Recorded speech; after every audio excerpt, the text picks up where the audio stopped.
കാര്യങ്ങളൊക്കെ അറിയുമ്പോ എന്തായിരിക്കും നവീന്റെ പ്രതികരണം? പാവം വീണു പോവും. നീ നോക്കിക്കോ, അവളുടെ ജീവിതം അധോഗതിയാവാൻ പോവാ.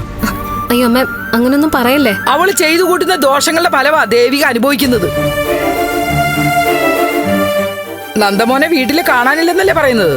അതുപോലെ പ്രധാനപ്പെട്ട ഫയലും കാണുന്നില്ല. ഫയല് കാണാത്തതിന് കേസ് കൊടുത്തിരിക്കുന്നു.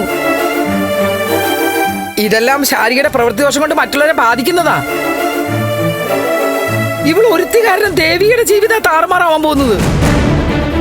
ഞാൻ രാധികയോട് വിളിച്ചു പറയും ശാരികയെ വീട്ടിൽ നിന്ന് ഇറക്കി വിടാൻ, അല്ലെങ്കിൽ കുടുംബത്തിൽ ആർക്കും നേരെ ചൊവ്വ കഴിയാൻ പറ്റില്ലെന്ന്.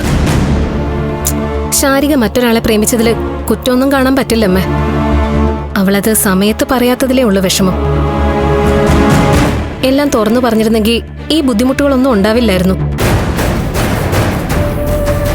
എന്തായാലും നവീന്റെ കാര്യത്തിൽ ഞാൻ പറഞ്ഞല്ലോ, അച്ഛൻ അവനൊരു പെണ്ണ് നോക്കി വെച്ചിട്ടുണ്ട്. അച്ഛന്റെ കൂട്ടുകാരന്റെ മോളായതുകൊണ്ട് കൂടുതൽ ബുദ്ധിമുട്ടുകളൊന്നും ഉണ്ടാവില്ല. അച്ഛൻ അവരോട് കാര്യങ്ങൾ വ്യക്തമായിട്ട് പറഞ്ഞു.